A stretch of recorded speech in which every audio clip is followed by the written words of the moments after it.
So today, I'm going to offer some brief opening remarks just to share with us what today is about, where we're coming from, and why we are centering the arts and cultural production today. Before I do that, very briefly, I'm just going to welcome Dr. Barney Walsh, who is going to just recognize some of our colleagues working with him on the BRI project that we've not had a chance to mention just yet. So bear with us, Barney, please. Sorry, thanks. I didn't want to impose for too long, but I just wanted to welcome some partners here. I'm Barney Walsh. I work with ECHO at African Leadership Centre at King's. I just wanted to acknowledge some special people I have here from, we call it, it's the Universities Network on Global Leadership, Peace and Development, creating educational and societal transformation. It's been a 3-year project. It was funded by the British Council and Chinese government, actually. It's part of their Belt and Road soft power global takeover thing. But so we call it the BRI project just for ease, yeah. But they gave us some small money, which we made good use of, I have to say. But it's been a collaborative partnership with Peking, King's, and 9 African partner universities. We've developed 3 master's modules, fully online and blended learning, the Global Leadership, Peace and Development module, and research methods on global leadership, fully online, and practicing leadership module, which is blended learning, some online components, and then some face-to-face things. It's been a collaborative design and development of these modules. They've run at King's for the first time. 2 of our students have had the pleasure of taking these modules this year as part of a new master's program at King's. Partners are here for our final meeting / dinner this evening. And the idea and objective now is that these modules are transferred over and developed onto partners' online learning platforms or ALC's learning platforms. And the modules will be delivered at the African universities to African students, and all the content will be available to them. So I just wanted to acknowledge their presence. It's Kiali from Port Harcourt University in Nigeria. Wale from OAU Ife University in Nigeria, Zacharias from Deborah Byrne University in Ethiopia, Kafui from University of Legon in Ghana. Am I missing someone? George is hopefully coming today from University of Nairobi. And there's a couple of other partners as well who haven't been able to make it. But it's great to have you here. We're having a little meeting dinner this evening, but it's nice to have you as part of our... It's an educational partnership, but was meant to lead to, Pan-African networks and research collaboration and that kind of thing. So that's why they're here for the whole day. Thank you. Sorry for imposing, and thank you.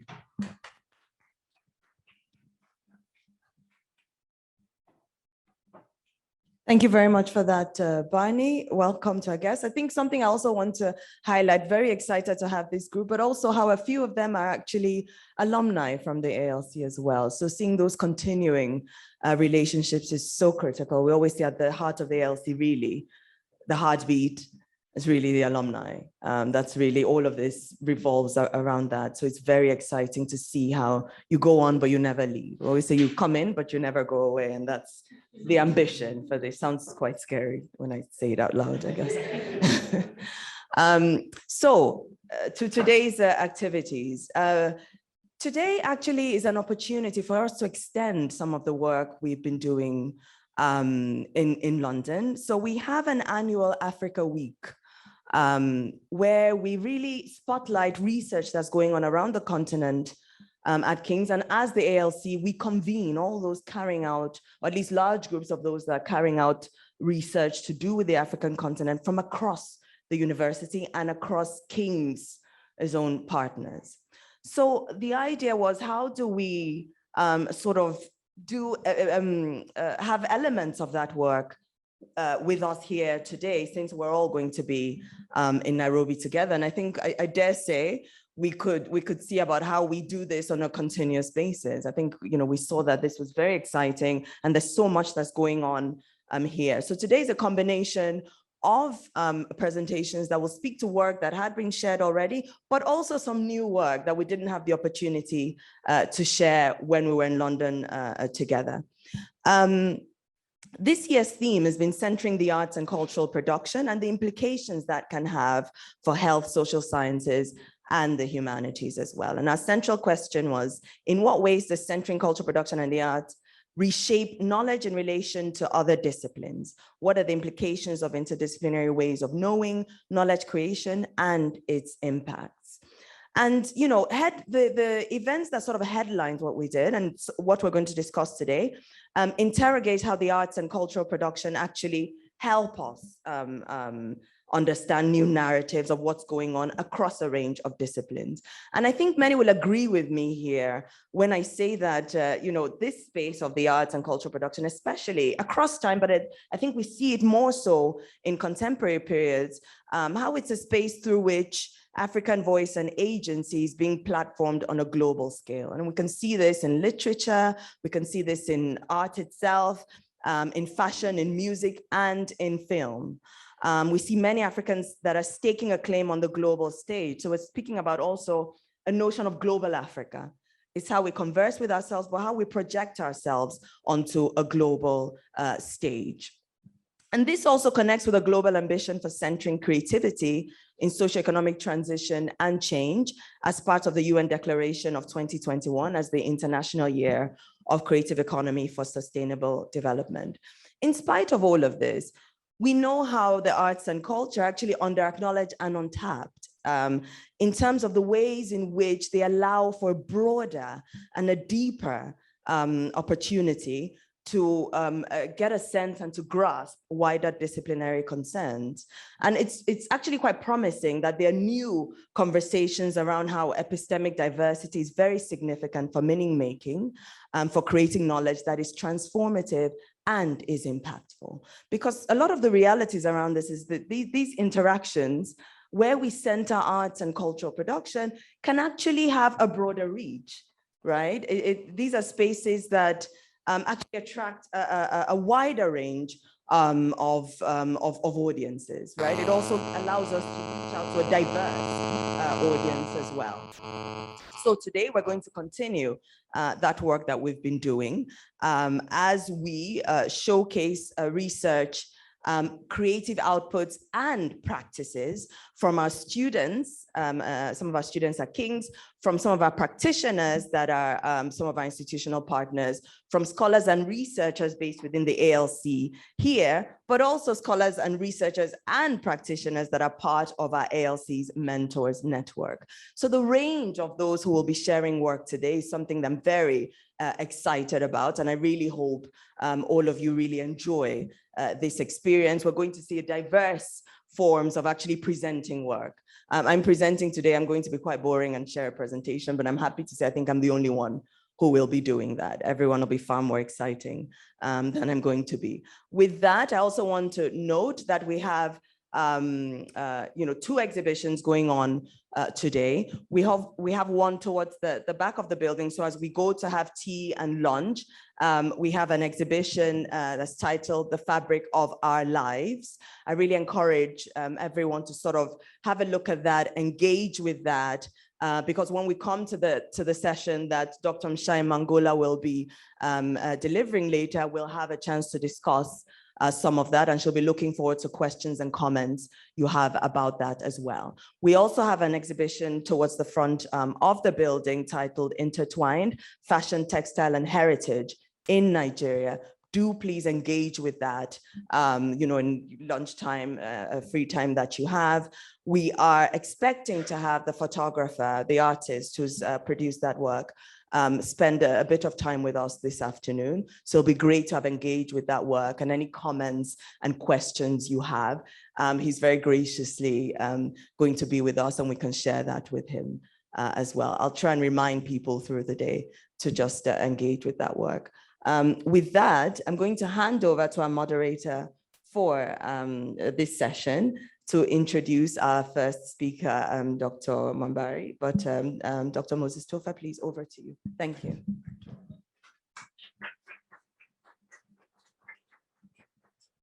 Thank you so much, Eka. Good morning, everybody. Welcome to the first session of the day. My name is Moses Tofa. I'm a senior research associate with the African Leadership Center. Apologies, we should have started at 9:45. We have lost about an hour, but we hope that we are going to recover, the time that we have lost. We have David online. David, can you hear us? Very well, my brother. Can you hear me? Yes, good, good.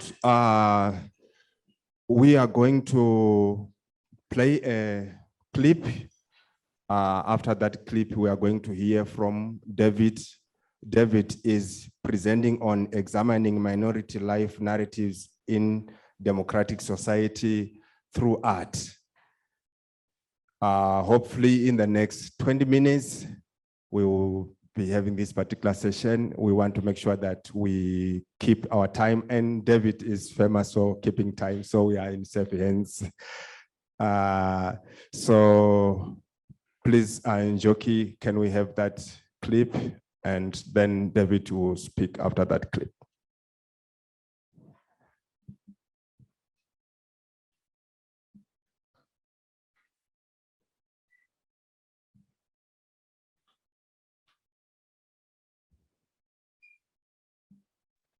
Just to make sure, Moses, the clip is running right now on your screen?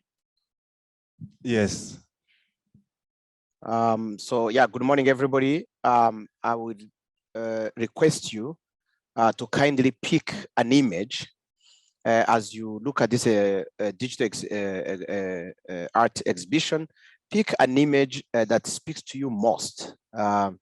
So please just keep running it, and then I will speak to you shortly after you have observed it. Okay, David.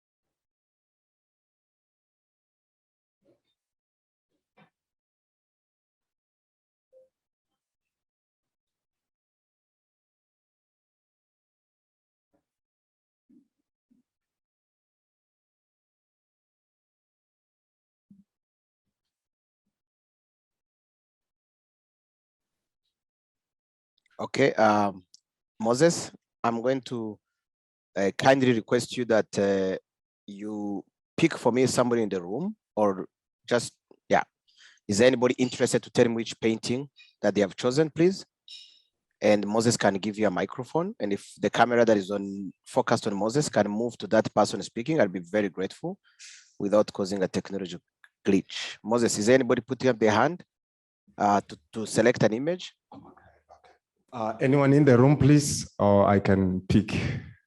I can use my privilege. If you show me, the camera that is pointing at you points to the room, I'll be able to do what I do and request people. Yeah, it's okay. Yeah, very good. Kiko, please touch your neighbor in a blue shirt and ask them which image.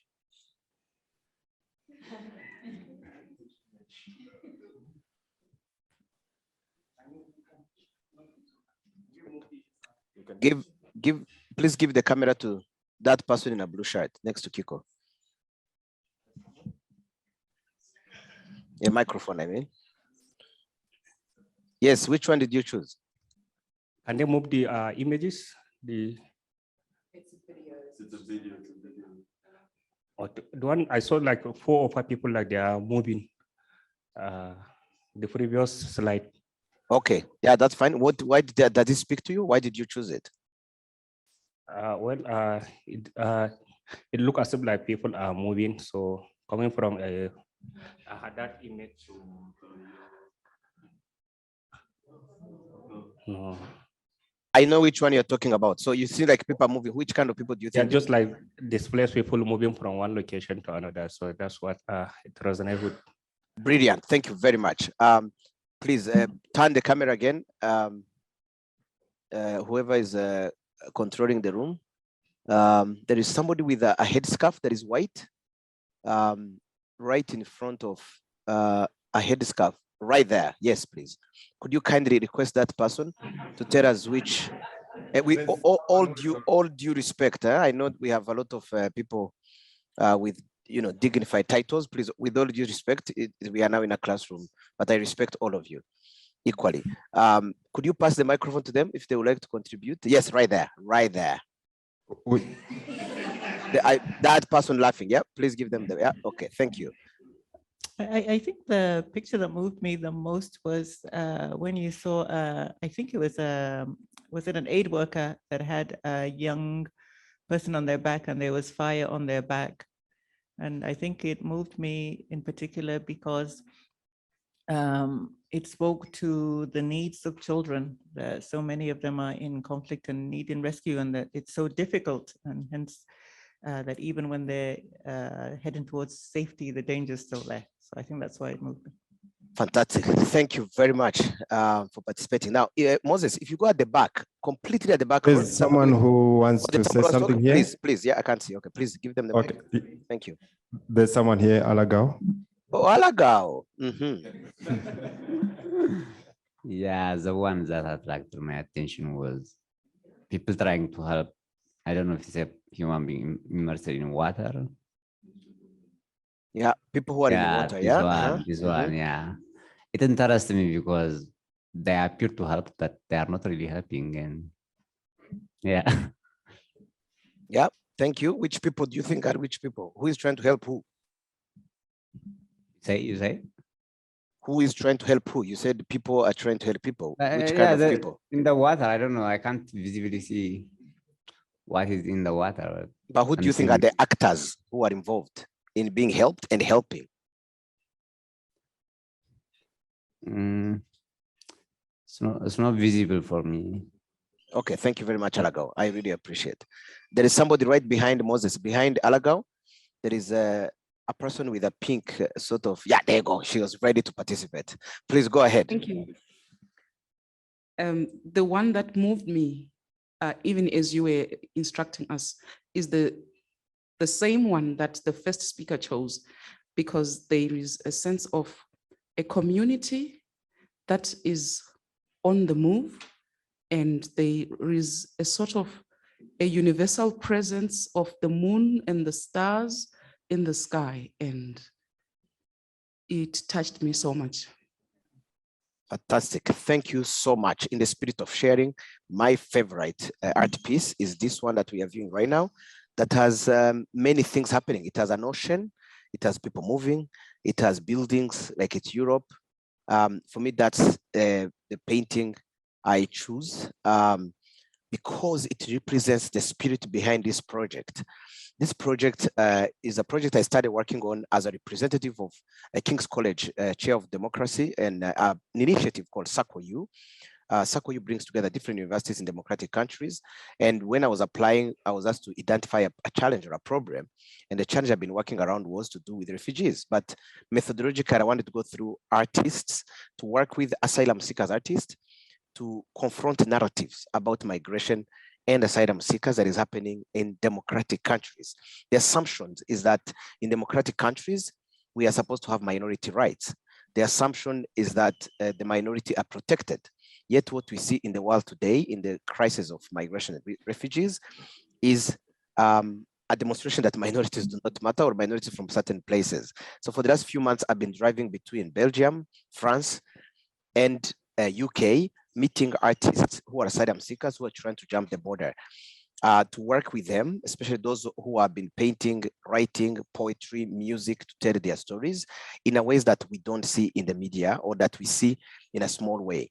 But the main aim of the whole project was to provide a platform that allows those artists to speak for themselves, because what we keep hearing is voices of others, like I'm doing to you today.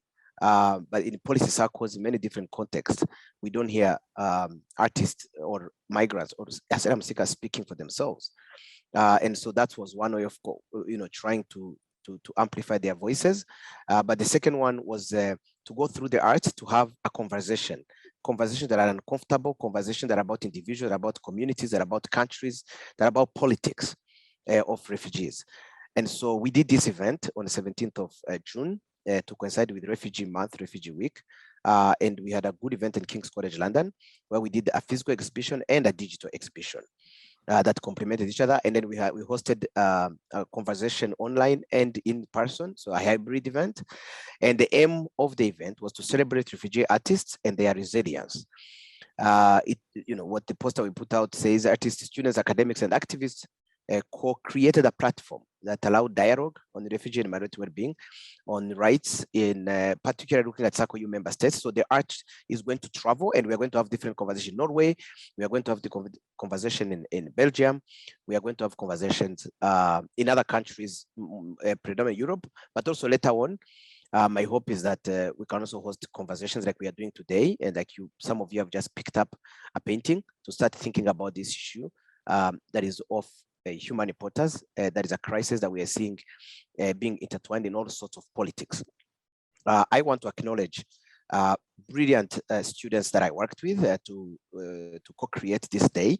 Of course, they are the artists first, Solo, Bush, who's from Sudan, Yuri from Ukraine, Ashraf from Syria, and then our own student, Sarah, who decided, because we had really been trying to get women artists and we didn't want to leave anybody out. So Sarah, who is from Ethiopia originally, who is our student at King's College, produced a piece as a critical voice of the violence that women refugees face that we can show you later.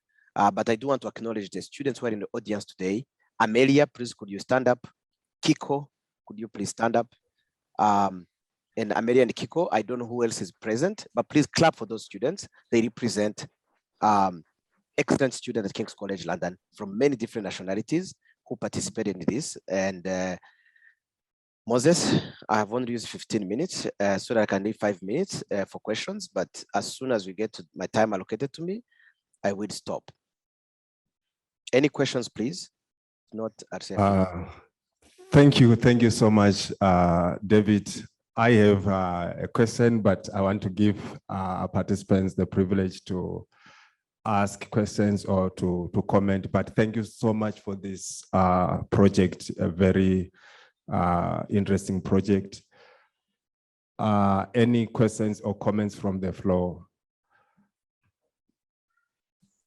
Yes,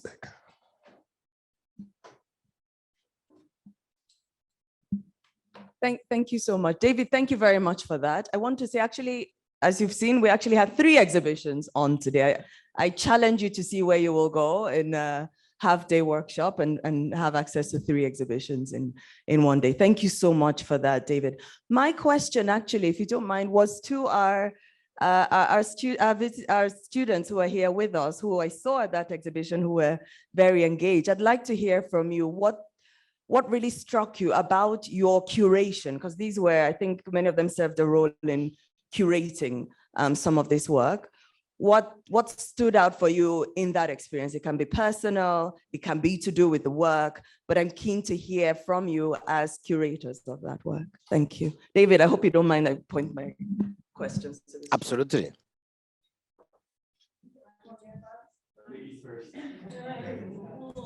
Thank you. I think, what was the thing that struck me the most? I think obviously the personal stories were really amazing, but also this is a weird observation, but I always find it really interesting because they always said like, oh, my English is so bad, my English is so bad.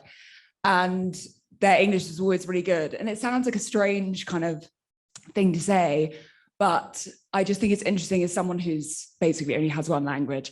People are always apologizing to me, yet they can speak 3 or 4 different languages. And I thought it was really like interesting to be able to give them the opportunity to do something where they don't necessarily have to speak. Not all of our artists spoke because they didn't necessarily feel comfortable or they had a translator. So I thought it was really amazing to be able to obviously give this voice that was through their art. And in a way, I think it would be really nice to be able to get people who aren't necessarily artists, who have experienced displacement and are refugees or seeking asylum. I think it would almost be interesting to just do a workshop, because I do really think it was a way of giving people a voice that they might not feel comfortable in speaking in the language of their host country, even though they're much better at speaking English than I am at any other language. But yeah, I just thought it was an interesting observation. Kika, over to you.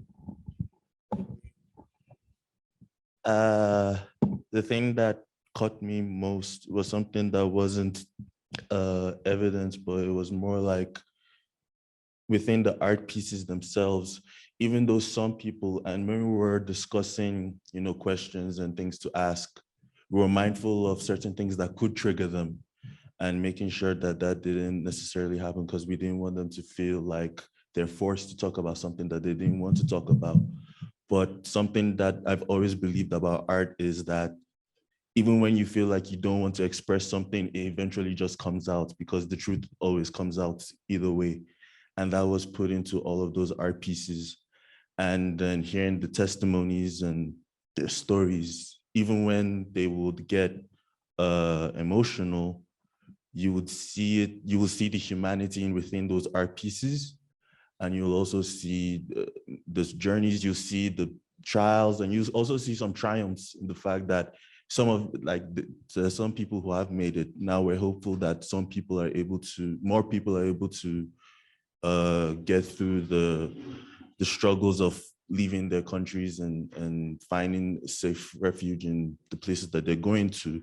But it was incredible to see the fact that there's some people who have made it and they've made a positive out of the experience that they've gone through. So yeah, that's the thing that caught me the most. Thank you so much, Kiko. And thank you, Amelia. Thank you, Eka, for making the students talk, because I refused to co-present with me. So I really appreciate that, because I had asked them. But yeah, to conclude, because my time is up, minus 1 minute. Yeah, we will make the digital exhibition again available, probably during a break, if it's possible. And Joaquin, Moses, you can coordinate. We can later. have a few more minutes for questions, David. Yes, we can take more questions. Okay, yes, yeah, yes. It's your prerogative, please. Yes, please. More questions from the floor, please.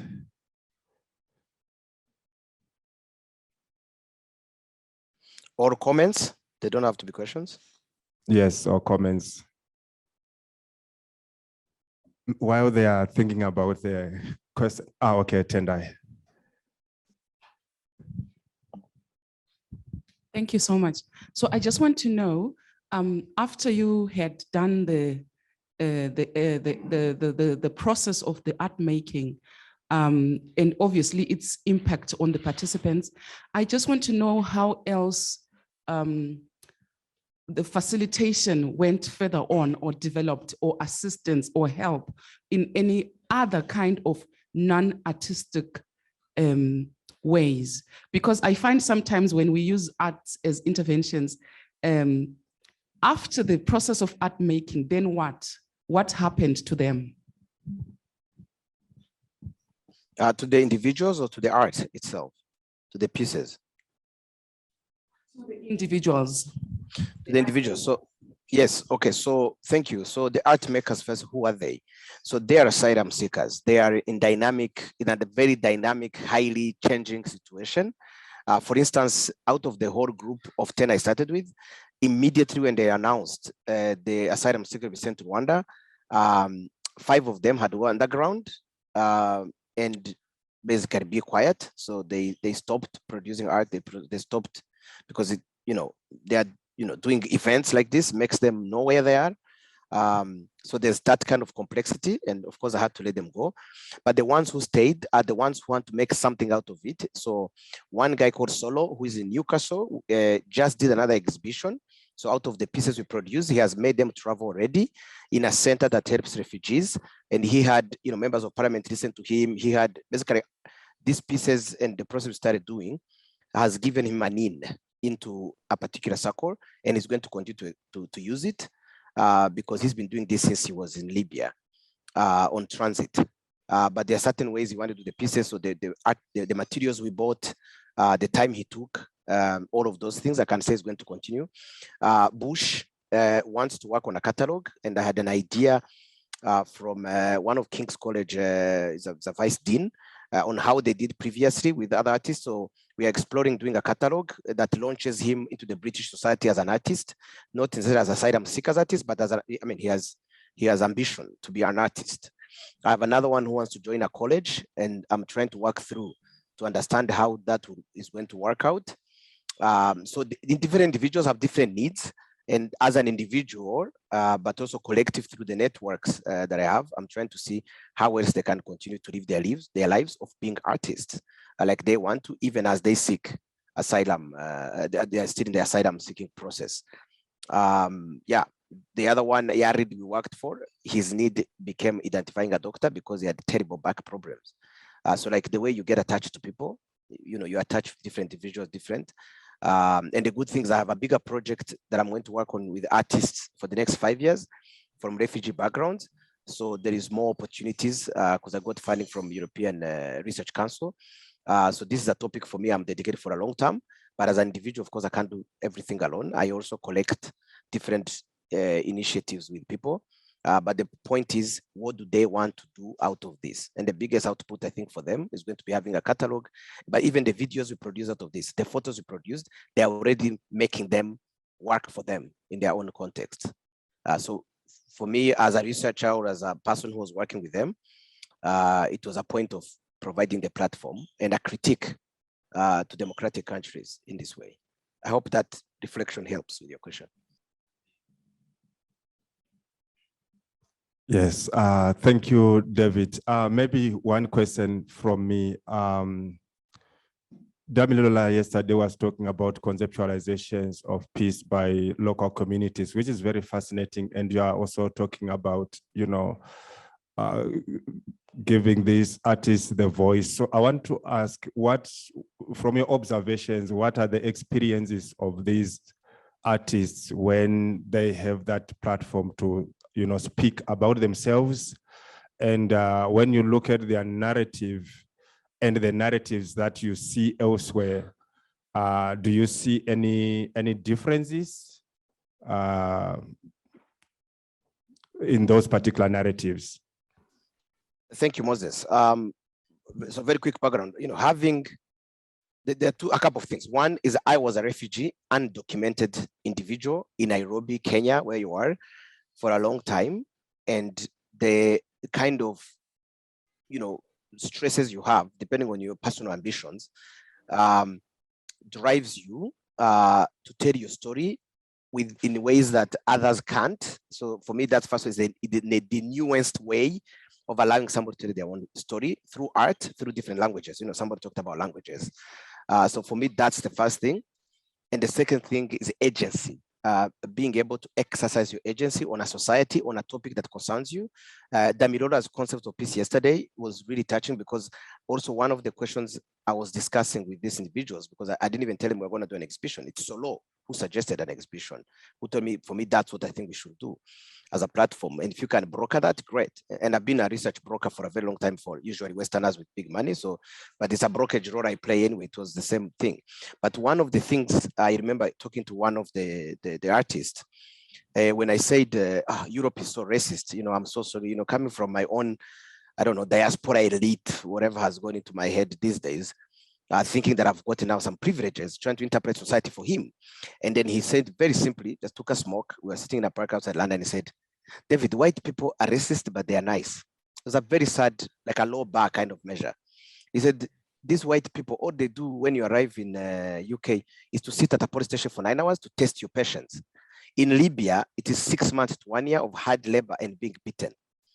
My perspective of white people was not welcome to him. And we entered a very serious debate about history, coloniality. He knew everything.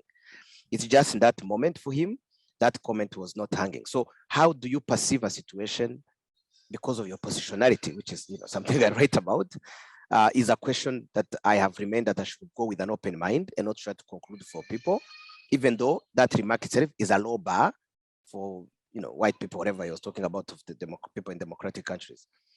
Yeah, so that's how I can reflect on these things, Moses. I don't want to take too much of your time, but like I said, in future events, hopefully, I'll be able to elaborate on this, because this is going to be a bigger project on traveling memories, silences, and secrets of African refugees that will begin later on this year. Thank you very much. And thank you all for your attention. Thank you so much. Thank you. So David, we'll take one last question, please. One last question. You are the chair. Don't accuse me of abusing time. Yeah, all. One last question.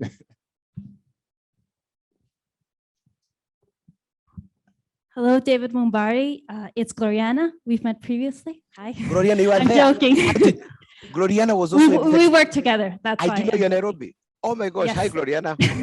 Please. Hi, Pura vida. Yes, I'm in Nairobi. Anyway, I just want to let everyone know I got a chance to see the presentation on June, and it was for me, it's such a fascinating and amazing experience. It was very different from the type of activities you see in academic settings. So my question, I want to link this up to what Eka said about epistemic diversity. You know, this was the activity, it involved art. It also involved a performance that was wonderful, amazing. But basically, I want to ask you, what do you think then that bearing in mind epistemic diversity, bearing in mind that some of us come from cultures, I'm Costa Rican, and they always say a Costa Rican always has at least 10 stories at the tip of the tongue, you know?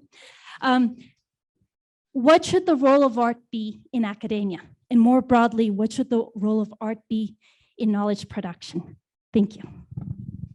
Thank you, Gloriana. And very good to see you. And Gloriana was a co-creator as well. I did not know she was in the room, and Gloriana and Profo and I taught this class of these students. So the students, we had already a relationship that was forged in the governance of security class, and we talk about maturity. So Gloriana, very good to see you, and I just want to acknowledge her in that sense. But yes, art is very important. For me, all my work I've been doing around the politics in the post-conflict countries, a way of getting to diversify stories that we hear, especially against hegemonic stories or single narratives that run into powerful master narratives, is to use art to understand and be in a conversation with people who are sometimes marginalized in society. So I think art is extremely important.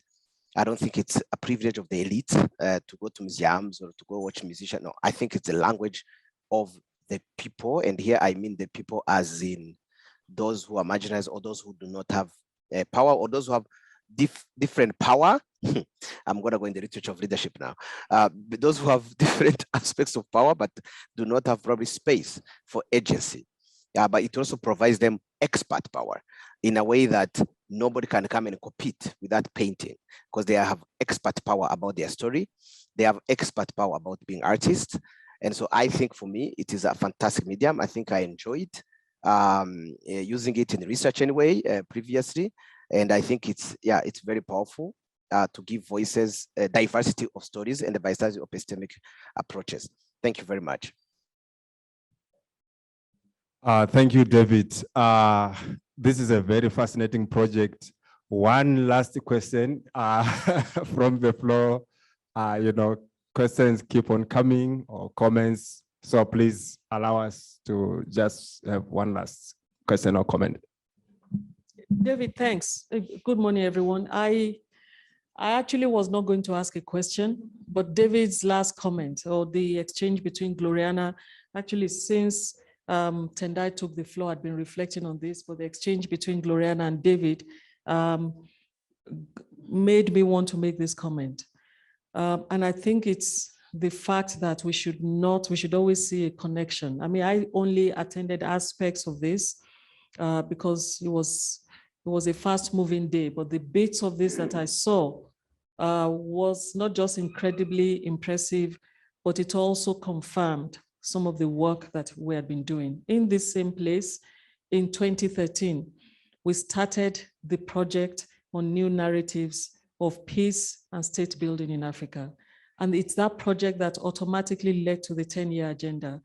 And some of us produced a number of papers in 2021, I believe, as a result of, as part of the culmination of that project and shifting into the next phase. And if we don't keep connecting our own narratives at the ALC, we will be having separate conversations all the time. What excites me about this is that 10 years ago now, almost, we talked about the fact that the conversation, you know, we have to think of peace and peace building as conversation. And the theory of conversation that we coined in this room in a discussion led us down the path of finding proper meanings of peace for societies, people, populations that are not usually at the table where decision-making about their lives takes place on questions of peace and state. We even went as far as saying that conversation is not just about the overt dialogue between people in peace rooms, on the margins of peace halls, and looking at the experience of Sierra Leone, Guinea-Bissau, Cote d'Ivoire, all the places that we observed culminating into that place, is that the reason, why were we doing this? The big question for us was to understand why violence recurs. Why, when we go to make peace in certain places, I'm glad Professor Yusuf Mahmoud is here, General Aguai, who himself was force commander in Darfur, Ambassador Mahmoud, I'm not referring to you in your academic capacity now, was the UN Secretary General's representative in Burundi, an executive representative in Central African Republic and Chad. All of us in this room have either had direct experience with conflict or we have tried to manage conflict.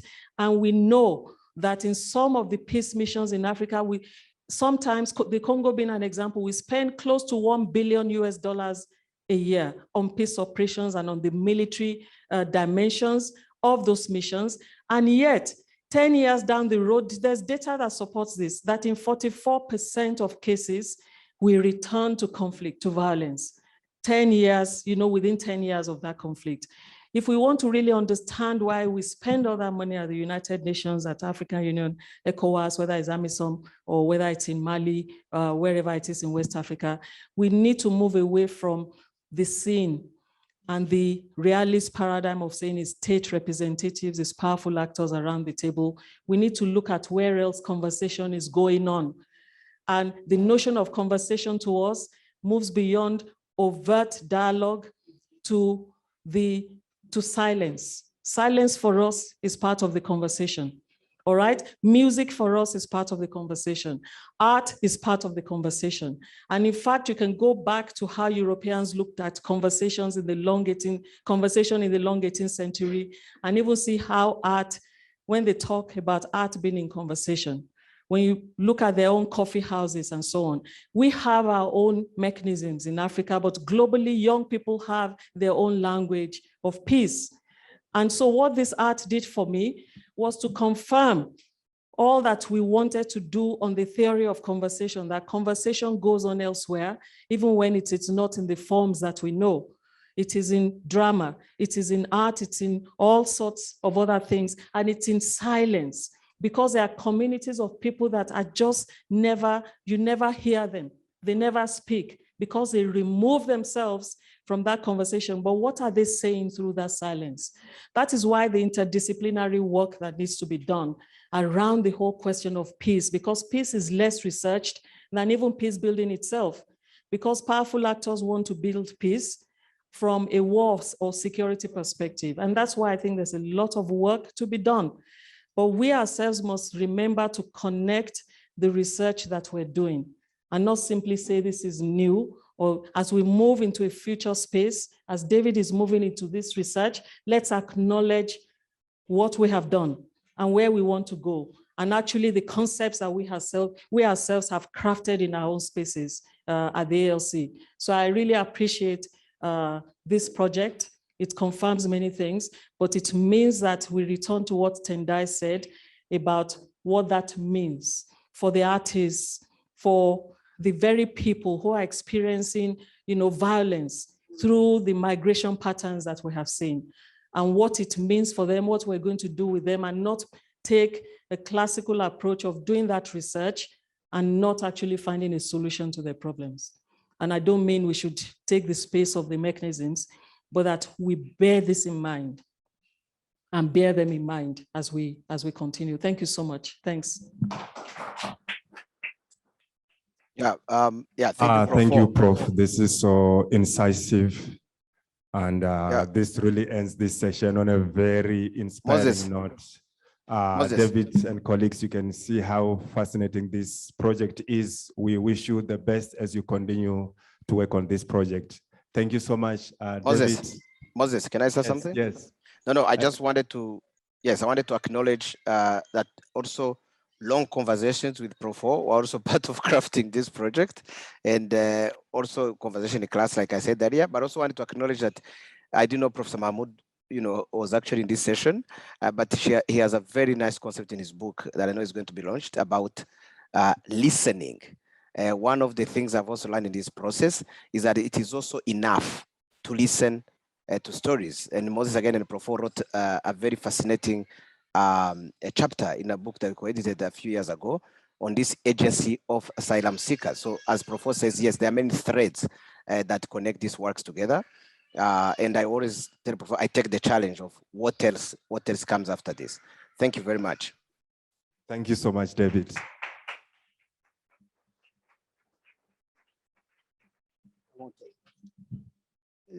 David, I dozed off a couple of times. Ah, je vois. Uh-huh. I really wish to underscore what Prof. O just mentioned. I was fortunate enough during my tenure in Burundi to be surrounded with young people who decided to be the architect of their future instead of victims of it. And they have started imagining what future would look like through painting. In other words, the starting point for their predicament is not to resolve the ills that are afflicting them now, but to imagine the future and bring it to the present so they can do something about it now through art, through pictures, through movies. They had cameras at that time, no iPhones.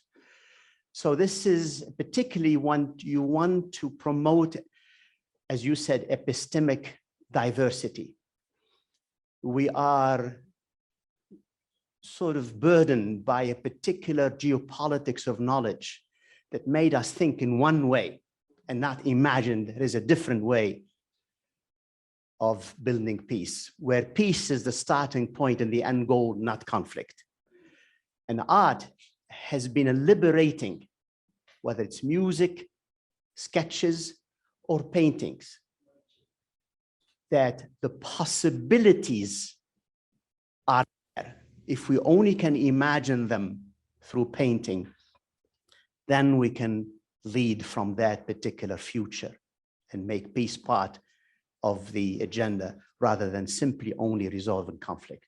So congratulations, and I look forward to continue the conversation with you. Thank you, Prof. Yes, David, thank you. I think we can close this session. It has been a very wonderful session. Thank you.